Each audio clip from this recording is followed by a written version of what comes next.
Welcome, everyone, to our first episode for 2021. I'm very excited about all the possibilities that this new year holds for us. Yes, we are still in a pandemic and just experienced probably the most tumultuous presidential election season ever, at least for my lifetime and probably yours as well. But because of all of that, I wholeheartedly believe that goodness is ahead. You're about to hear an interview with energetic interior designer and crystal healer Rashia Bell. Rashia is the co-founder of the Cristalline, a multi-faceted lifestyle company that works to help you create balance within all areas of your life. I'm always exploring paths to wellness and how to incorporate wellness into my home, as well as for my clients. I'm sure you'll agree this midlife maven is passionate and could probably give a TED Talk on the journey of healing, embracing crystals, and seeking healthy ways to process the valleys we experience in life.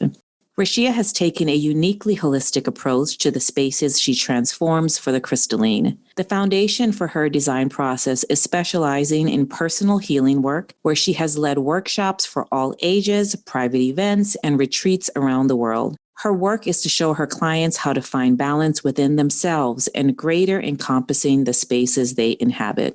Stay with me, my friends. This is episode 9. You're listening to Designing Midlife, a podcast about today's midlife woman. Ladies, we're more youthful, active, and demanding than any midlife generation before. Join Taj as she dispels the notion of crisis, learn to conquer in all facets from health to career, and design the midlife of your dreams. Welcome, Rashia. I'm so excited to have you today. Thank you so much. It's really a pleasure to get to be here and do this with you. I am looking forward to this conversation so much because I was so intrigued. Before the Cristalline, you had this really exciting professional journey of being in the luxury industry, beauty, fashion. And why don't we start there? Just take us through what that time period was like for your life and what that experience led you to. Yeah, absolutely. So I started off my career in fashion, as you mentioned, and that sort of permeated, I guess, its way into cosmetics as well. I did work in luxury jewelry for Mikimoto. That was actually one of my first jobs. And I guess that's probably where my crystal story more formally starts, in that I was working with stones and raw materials and sourcing them and things like that. But I definitely didn't really at that time at all have the sort of, I guess, sense of awareness or really look at them from a mindfulness perspective. And I worked for a luxury brand catalog. I then worked for Bliss at the time when their catalog was super popular. And this is like literally when e-commerce was just starting. So we launched their website, and it was just a really interesting time in seeing how people were shopping for product. I then went on to work for Victoria's Secret Beauty, which was under a fun initiative where we were actually bringing other brands into their stores. But it really became clear to me, as much as I, always loved product, always loved working with vendors, things like that, that I wasn't really cut out to be climbing a corporate ladder. And it wasn't for lack of being able to do the job. It was just, frankly, it didn't really interest me, and I didn't feel that it was fulfilling. And some of the industries I had been in prior, like I liked being in jewelry, but I knew even early on then that I wasn't meant to be a jewelry designer per se, and I also realized like just how small that world was. And even within cosmetics in the same regard, a few big key players that oversee, now it's a little bit different. There are so many new young, brands coming out, but then it was all about the big brands.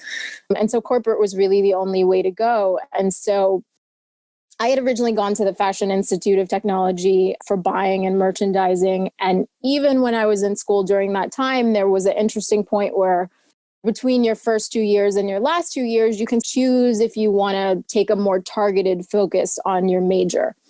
And at that time, I was really exploring going into home products and home furnishings and things like that. But I just wasn't really ready to take that leap.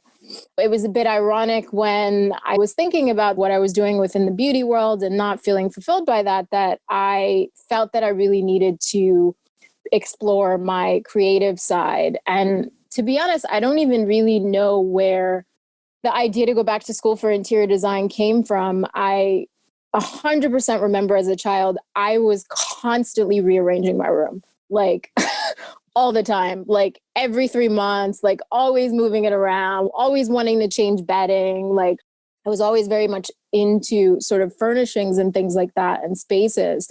But I think when I looked at interior design at that point, it was from the perspective really of wanting to work for myself first and foremost. And I felt like that was a career path that would let me be able to do that.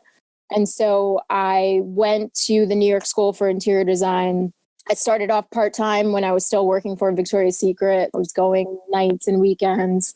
And then as I was finishing my schooling, I amped it up a bit and left my job and just really banged it out. How long ago was that? Like when you were with Victoria's Secret and then... I was there for a few years. It took me 4 years to finish school, doing it, starting off part-time and then finishing the degree full-time. 4 years in total. So I finished in 2009, just at the height of the recession. And it was like a very surreal moment because I had just spent all these years, right, shifting career paths, money on school, all the sort of backbreaking things that you think you do. And then no interior design firm was hiring. Yeah, it was a recession. I mean, nobody was hiring, period. But, you know, interior design firms, when you thought about, you know, the industries that sort of are the things that people are cutting, I don't need to renovate right this second. Like I can, and I'll be honest, it was like a jab in the heart. It was a little bit of a cruel twist of fate, I guess you could say, because I was just like, what did I just do with my life? And ironically, through some of my former relationships, I just started consulting. I was consulting with brands again. Some of those happened to be jewelry brands. And so that sort of started to bring my past career life together into more the present. And I was around stones again. And so that was what I was doing for my work life at that time. And, you know, it's funny. I also found that whenever I would go speak to interior design firms, they didn't know what to do with me because I wasn't someone that was just right out of college. I had a career. I managed a team of people. You know, I had done all these things, but I just hadn't been an interior designer before. And so it was super frustrating because it was like people being like, oh, you can do an internship. And I had obviously done all those things when I was in interior design school, even designed my first store when I was in interior design school for a brand. And yet I felt it was really just super frustrating to have people not understand or even really see that there are skill sets here from my past life that are 100% that frustration and the recession, everything, you know, it was like moving out of my apartment and having to like change my living situation. It was like everything was really happening at one time. And so that is when I decided to just take that time to focus more on an inner self-work. I'm someone also, which I'll be fully candid about, that has had histories or moments of dealing with depression. And that was definitely something that came to the surface during that time, as you can see, in not having a job. That was what sort of prompted me to look at some of the different avenues that I could explore as far as working on myself, and whether that was through energetic therapy modalities, whether that was through a fitness class that I was taking. I also decided to start working with a life coach, hoping that could help me refine a little bit more in what sort of my new potential career path would be. And obviously also work through some of the other things that had come to the surface during that challenging time. So I really just took this deep dive into trying to work on myself, exploring things within the well-being space. And then ultimately that created an awareness of some ideas that I thought could potentially be something that I could feel passionate about and want to do every day and be able to work for myself doing, and all of the above. Right.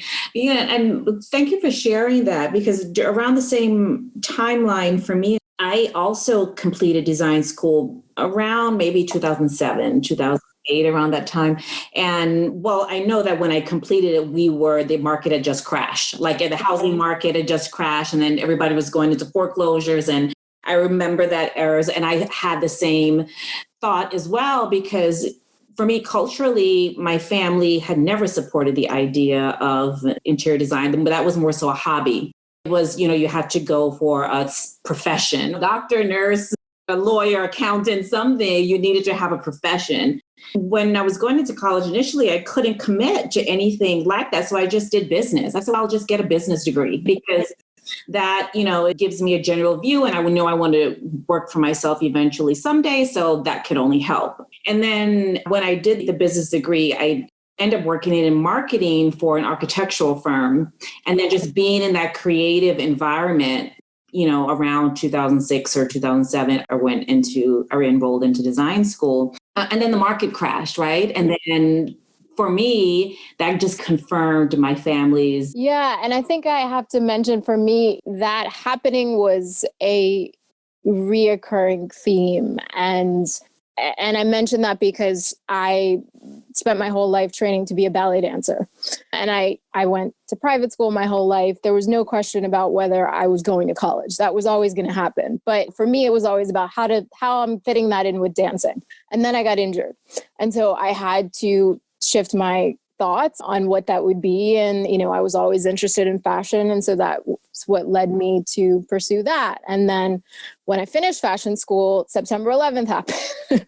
Nobody was hiring then. And then here we go again, where I make this decision, sort of take charge, try to pursue something that's of my own. And then here we're in a recession. And it really was the accumulation of all of those things and frankly being knocked down quite a few times that I think really created that sort of pivotal point in my journey, where I had started off with having this passion. So to then have to try to find that elsewhere is not easy, to try to replace that, especially something that's based on your physical body and sort of talent, and you have it or you don't, right? It's not something that can be taught, but only to some extent. In then trying to find something else to fill that void, that was something that traditional sort of corporate roles or all of the jobs that I was doing just never did. And so I think that was an added layer of pressure in, you got to try to get this right this time.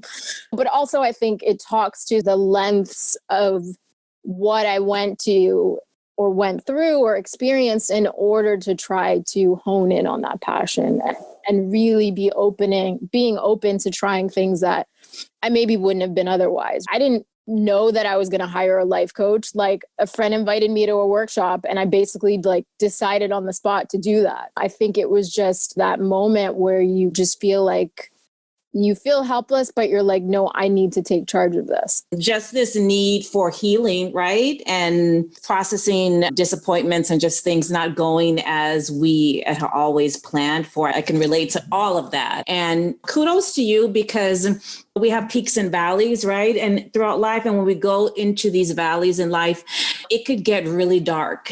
People don't search necessarily for a healthy way to process that. Yes.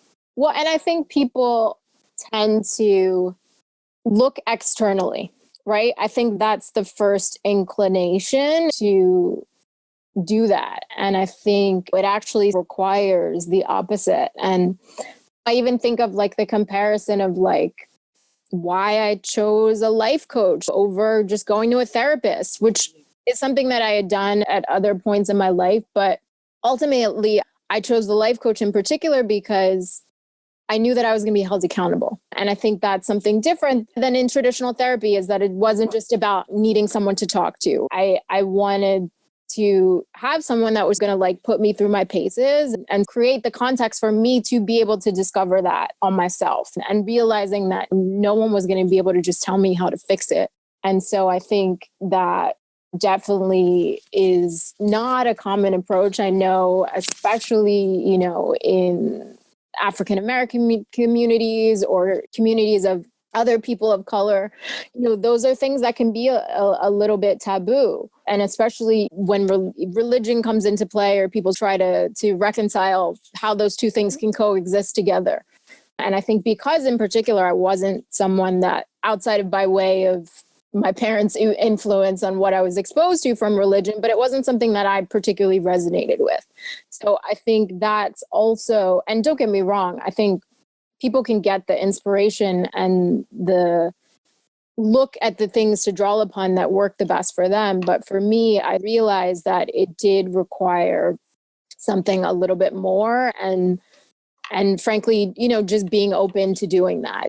And honestly, like, I'll admit, like, I'm a Capricorn. I am type A. I, had tendencies of liking to be in control. I call myself a recovering perfectionist. It's a work in progress, and so I think when you are that way, like, those sort of quote unquote defeats hit you that much harder. And so for me, I'll be honest, like, it really came from a place of like, this is the only thing you haven't tried. And almost having to hit that breaking point of realizing what's there to lose at this point. And especially in the context of jobs not being available and things like that, which is something that I think people can very much relate to during this time also, how that's shifted career paths and things, but, has maybe given you the space to be able to reflect upon where your passion is. I think that's how I use that. Mm-hmm. So do you say it's your experience with the life coach that where you gain that clarity to just kind of step out on faith again, launch your own brand and create this niche for yourself? I think that definitely helps me. One of the first things that we worked together for 6 months, it's actually a friend of mine named Hope McGrath, who I now end up doing my wellness retreats with, which is funny because our relationship started off very different. But one of the first things that I did after we finished our 6 months together is that I went and did my first crystal healing training. And if we were talking, about when we started that time frame together, that idea would have never been on my mind. But it was through the other things that I was doing. I was trying to meditate. I was exploring other healing modalities. I found that crystals actually helped me to meditate because holding that tactile object allowed the mind of a typical New Yorker to be able to quiet. But I had no idea that that was going to be the career path. I just knew that in identifying that doing that training, I was doing something for myself, and that I was open to seeing if maybe I could learn some things that I could then potentially bring into my interior design practice as a means for being able to affect energy within spaces, being able, I don't even know that I even realized that it would help inform how I would work with clients per se, as to being able to intuitively connect to them more. But I definitely wanted to explore stones from a means of sort of their energy and how they could be incorporated into spaces. And so, yes, to answer that question, that was like the catalyst for that. Yeah, really, really interesting, because when I was doing some research for wellness in the home, and, we spoke about that a few days ago, and that's how I came across the Cristalline, your brand. And I found it really eye-opening as another modality, as you call it, of how to heal the home. And you use a term on your website that I found was it just made my eyes pop open. It was therapy for the home, right? As a form of therapy for the home. And I said, wow, that's so powerful as an idea, because just processing that for me, and we're both designers, I said that's just another level of how powerful and meaningful of a role that your home plays in our individual lives.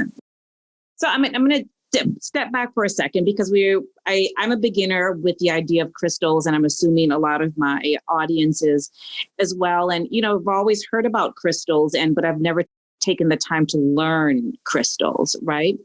So, walk us through that energy and healing power of crystals in general, and then, how you apply that to the home. Sure. So for me, first and foremost, I look at crystals as natural objects. in the same that we would our plants, in the same that we would the stone that we choose for, our kitchen countertops, or when we're deciding which type of wood planks we want for our floors. Like, those are all natural elements that we're used to bringing those items into our home in that regard. And so for me, crystals in a space are really an extension of that, because they're of nature and formed in this particular way that's so unique. And I always like to mention to people that the stones in your jewelry are no different than the crystals, you may see in your yoga studio. Though those are really one and the same. That's just what's been deemed precious or semi-precious. And I think people can understand it most easily when they think about jewelry and they think about, why do I wear this ring all the time? Why does it feel strange if I forget to put that on this day? And essentially, you have a connection to that object. And in particular, if, it is a stone item, and gold jewelry extends into that as well, or silver or anything, because that is of the earth also. So we already have these ways that we are incorporating these things into our lives. We're connected to them.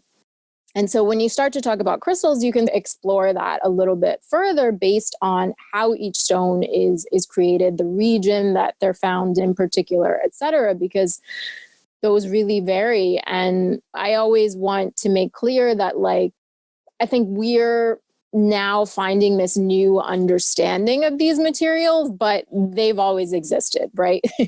They were there long before us. And actually, they really tie to all ancient civilizations. And, people think of jade in certain Asian cultures, or, if you go back to the ancient Egyptians and the stones that they wore in armor or as jewelry or in battle, or even frankly crushed down into makeup and wore as eyeshadow, right? I think crystals represent history in addition to representing nature. And so when you can bring those things together, right, it's no different than why certain people love heritage homes, or you're drawn to a piece of antique furniture, right? Like, all of that is infused into it. And so when you are introducing crystals into your space, or you're working with them in your meditation practice, it really is about a resonance that you create with them. And so that resonance has the ability to affect how we feel. And so we all know how different spaces can make us feel, right? We know when we go in that space where we're just like, it doesn't matter how beautiful it is, I just don't want to be here. And conversely, a space could be super simple, but you just feel right at home. And so when we aren't feeling those things, and for example, when I was going through that challenging time and I mentioned that I had to move apartments, my space 100% was a reflection of how I was feeling, what my inner state was like. I didn't paint the walls. I was wasn't going to hang art up because I was like, okay, this is a temporary space. I'm not going to be here for a long time. Or we think of it in those terms, but we don't actually realize how our spaces are not supporting us, right? And so that was coinciding with how I was feeling emotionally. And on the flip side, when we do create that container within a space, it actually can affect how we feel. And stones are one way that both decoratively, both functionally, both from an energetic perspective, that I like to introduce them into spaces, because you really have the ability to move them around and change them and use them in different ways based on what you're experiencing and what is going on in your life. And I've found that other holistic design modalities such as feng shui, et cetera, which I'm 100% a believer in, but I think they're a lot more rigid in the way that you can integrate them. And I think crystals bring this sort of a bit more fluidity to how you can integrate those natural elements into your home or space. I mean, how you explain it is really beautiful. And I see crystals in spaces like West Elm, right? Or, they're everywhere nowadays. Literally, when I first was training, people would have looked at me like I had 5 heads, when I told them what I was doing. And now, to your point, fast forward, you can find them in Home Goods, in TJ Maxx, Right, exactly. Home Goods. Yeah, exactly. I'm apprehensive, even though it may have a little tag on it that explains this is a rose quartz and this is what this means. And, but I'm also apprehensive. Well, is this a knockoff? Is this made in China? Is this mass produced? I want the real crystal. I want something from the earth. I want, so how do we safeguard from that? And how do we go about, sourcing or embarking on that journey where, something may be really good for our home office, but it's something different for our bedroom, something different for our baby's nursery or our teenager's room. You know what I'm saying? That kind of, how do we learn that? Is that information that is on the Cristalline? Because I know that also the Cristalline, your business also sells crystal. We do. And we try to help demystify that a little bit so that there's a reason why you don't see 100 different stones on our site. And that comes from sort of two places. One, in that these are natural materials. There isn't an infinite amount of them. And so wanting to be respectful of nature in that regard.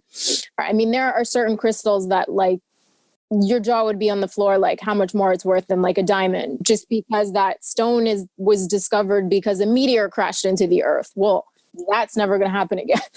I think you definitely have to be mindful of where you're buying them from. That's not to say that you cannot buy something from, a West Elm or someone like that. But, especially when you're starting out, I think it's really important to go to smaller places where you can ask a lot of questions, where they're giving a lot of information on the items. You want to be able to ask the questions, is this natural, first and foremost, because that isn't always clear. And there are oftentimes stones that are man-made that aren't. You also want to find out, are these stones heat treated? Amethyst is a stone in particular that is very often heat treated because people love this like deep, dark purple color. Well, some places in the world, it doesn't grow deep, dark purple. And so, they're going to see variations within that. And so when you heat a stone, which happens, don't get me wrong, in your jewelry as well, when you're talking about sapphires, most color sapphires are actually heat treated. It is going to change the energy and you just don't know how. So that's not to say that you're going to have a problem with that, but you just don't know. And so when you're working with crystals, it's very much about energy. So going to a place where people are knowledgeable, going to a place where you can ask a lot of questions, where they can actually tell you where it came from, where you can answer and actually realize is this the region where this actually comes from, or are they just saying this? There definitely are certain stones that are much more abundant than others. And those are the stone quartz, for example, you can find in the US, you can find it in so many places in the world naturally. And so those are the stones that you tend to see in those more mass places. Definitely when you get to things that are a little bit rarer, where you'll find them will be a bit more narrow. But I like to tell people when they're first shopping, and I know it's a little bit harder in a pandemic, but to try to do that in person. Because while you're reading those little energy messages on the stone, that's great. But I always say, don't even look at that at first. See what you're drawn to. You want to touch the stones. You want to feel them. You want to interact with it. You want to see what you like. Do I like this texture? Or do I prefer, if I'm meditating, I prefer smooth stones, whatever that may be. And that's why it's nice when you can do that in person. And then once you have your foundation of what you like or what you're drawn to, then you can explore online. I think that's also why we keep our online focus very narrow and edited so that you have clear, I'm looking at something for energy or willpower. And we've done that work of putting those things together to point you in the right direction already. I'm going to Google locally for myself after our conversation, because I would love to, because you're right, especially now that we're in this new era of COVID and whatever the world will become, as we move forward, we rely so much online. Like I even order my groceries now, right? It's just as much, you order everything. And we're in this hyper grind environment of just always being on, and the technology and the 24-hour news loop. And it's never ending, right? And then, but also as a result of that, we are searching more and more for ways to unplug and center ourselves and, and to find calm and quiet. And because that's so hard now to find those moments. And, along with yoga and meditation and prayer even. We spoke about this. I guess you could also say crystals are this growing modality within that group of tools, right? That we use. 100%. And that's the perfect word. That's the word I love to use to describe them, is that they're a tool that can support you in those, efforts of spirituality, of well-being, of relaxation, whatever that may be. And this time in this technological world, I think has just magnified even more the need for those things. And I think that's why there has been such a strong reaction and a place of people really adopting these modalities as a tool for themselves. When I read about your interior design practice, it says that you start each new client service with a crystal healing session. I was like, yes. What is that, Rashia? Yes. Well, it's an interesting reason for that. And that was the sort of thing that I hit on in my training, in that I never thought I would really be working with people one-on-one, frankly, when I trained to be a crystal healer. I mean, one-on-one in the capacity of being an interior designer, but not one-on-one, from a wellness perspective. And I found myself in that place, in that I realized that I needed to do that, or that it was really useful in order to really understand what was going on with the individual. And so in my training, having to have that practicum of that one-of-one was really key. But I realized that that could actually be used as a tool within my interior design practice, in the same way that you have whatever your intake process is for your clients, or the information that you need to gather from them. But that if I'm going to try to create a space that's about energy, I need to very much understand what's going on with the client's energy. Crystal healing, essentially, or what that modality is, human beings aligning with the energy of stones. And one way that we do that is to actually place them on the body. Now, that can also happen just from holding them in your hand, or even by nature of being in your space. But the more direct interaction is placing stones on the body. And in particular, to resonate with the 7 main chakra points and the alignment of those energetic systems. And so when I was working with clients one-on-one in just a healing capacity, there's so many things that you unearth, whether it's an injury that someone had, or maybe it's some sort of trauma or some sort of experience that they're going through, but they maybe aren't telling you. And then, I'm noticing the things within the different stones and the energy. And I'm like, hey, what's going on with their stomach? And they're like, oh my gosh, I've been having such gut issues. Whatever that is, it opens up this can of worms. And so I realized that if that was the first sort of touch point for the design services as well, then I would be able to understand the client ultimately on a more intuitive level. And with the hopes of that, be able to create a space that ultimately they would feel really supported by, because I would understand, what was going on with them, maybe what had happened in the past, where they also were trying to move towards the future, and what perhaps we could use as far as stones to help support that alignment, to support that path, to support that direction for them. So it's definitely unique. I don't know that there's another interior designer. No, very unique. But I mean, I would say a client would choose you for partially for also that's a part of the experience. Exactly. Yeah. Yeah. So I can see clients, not only being open to it, looking forward to it, right? Because if you buy into the idea of crystals and you want to incorporate crystals in your home and for your own wellness, then absolutely, it's a very cool thing to experience. So yeah. And we want them to go hand in hand. And look, I can say that I haven't had someone that's turned that down. Right. Yeah. at all. If anything, it's a little bonus, and it gets them to think in a different way about their space, what they're looking for. Obviously the stone colors and the energies also can help inform, potential color choices for a space and things like that. And that, it's almost a little bit of that color therapy aspect as well. So sure, which is also very real. Yeah, totally. And I've had where like we've done it with the whole family and the kids do it too. And that's also fun. I mean, children just ultimately seem to get it a lot more because their energy is so much purer. It also shows how you're creating a space for everyone, right? It's not just about one person's energy and really trying to create something that's harmonious for each person.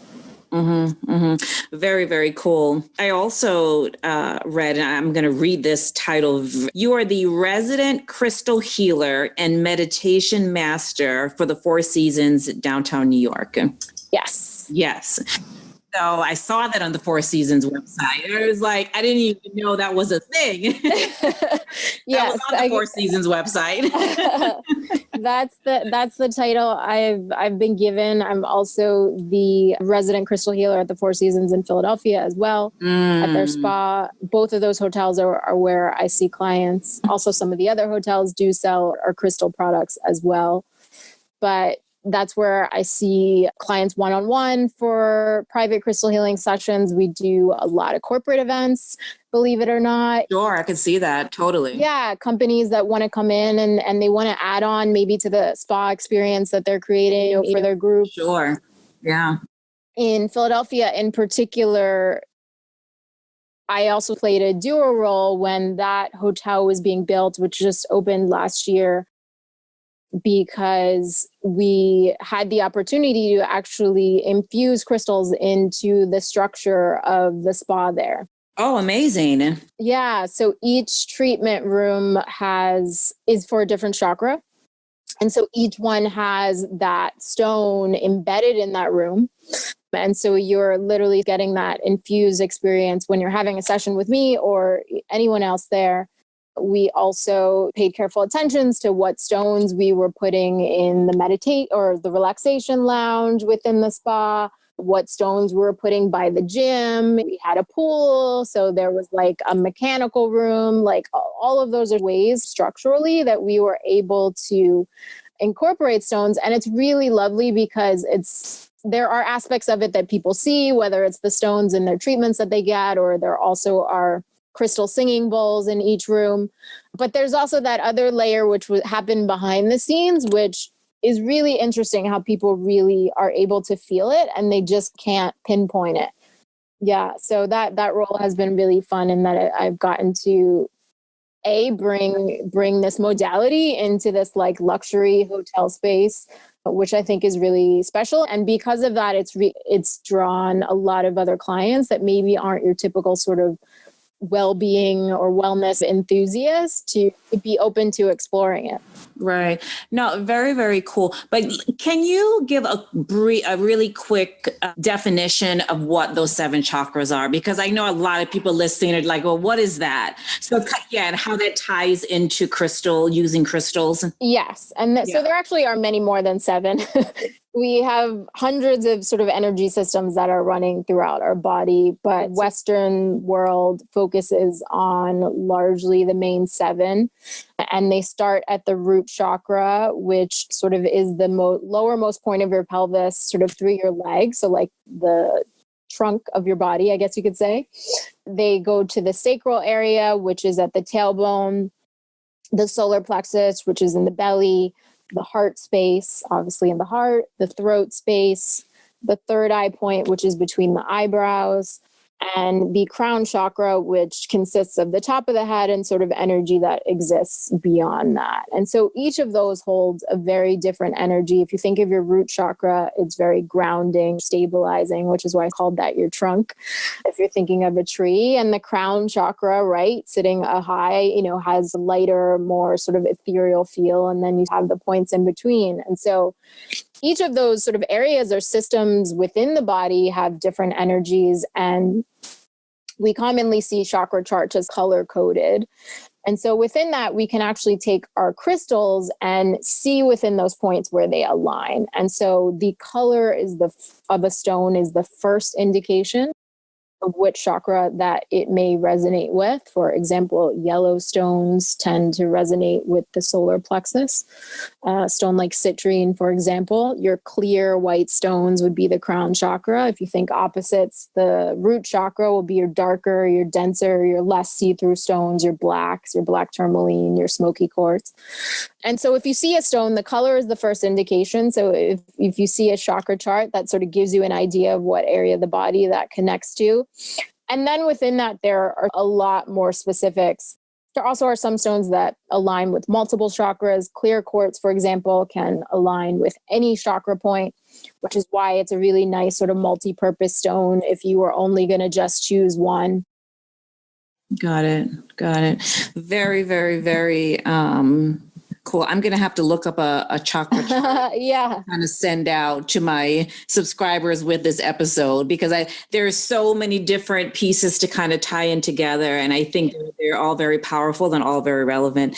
And I thank you so much for just hanging with me. Thank you so much for having me. It was such a sharing pleasure. all of this wisdom with us. And you're clearly very passionate about it. And what I find is going through this process of doing this podcast, Designing Midlife, like all of us women that are in this phase of our life, there is just a refreshing sense of confidence and clarity on what what we're doing, what we're embarking on. And even if, 5 years or 10 years is not clear, there's still a very strong sense of, I'm going to do it. I'm working towards it. I'm going to do it. And everyone that I've spoken to throughout this journey of doing this podcast has given me that energy. And it's helped me because I embarked on this a year ago, and just for another outlet of trying to understand. I feel like I want to transition, but I love my design industry and I want to merge them, and I will find a way to better merge them as I move along. And it feels good doing it, and I can tell for you, it glows. It feels good doing it. So no, and it's interesting that you mentioned that sort of particular time in your life, because I don't think I had that same sense of freedom when I was younger. I think I was so focused on the how and that things needed to be going a certain way. And obviously I found myself in a place where they weren't. But to your point, I think that there's a sense of lightness that comes after you've experienced those things. And I think that's what, at this particular time, makes you open to the possibilities. It's not being as focused on things having to look a certain way or be a certain way, that you're really able to explore and find what that is for you, which I would say I definitely don't think I was able to do when I was younger. I should have, frankly. Right. I had a lot less things to worry about then. Right. But yeah, there's definitely, in a sense, where I feel a lot younger than I did at 20 years old. Yes. That's amazing. That's truly amazing. And, and don't get me wrong. I speak to a lot of people that are still itching for, I want to change, right? I want to change. And what is refreshing that you feel bold enough to make that change. Yes. So that was what I try to tell people to focus on, but you're going to do it. You're going to make the change. You're going to pivot, and you're going to figure it out, and Exactly. It's going to be exciting. You've done it all this while. Right. So why would that be any different? And so, Absolutely.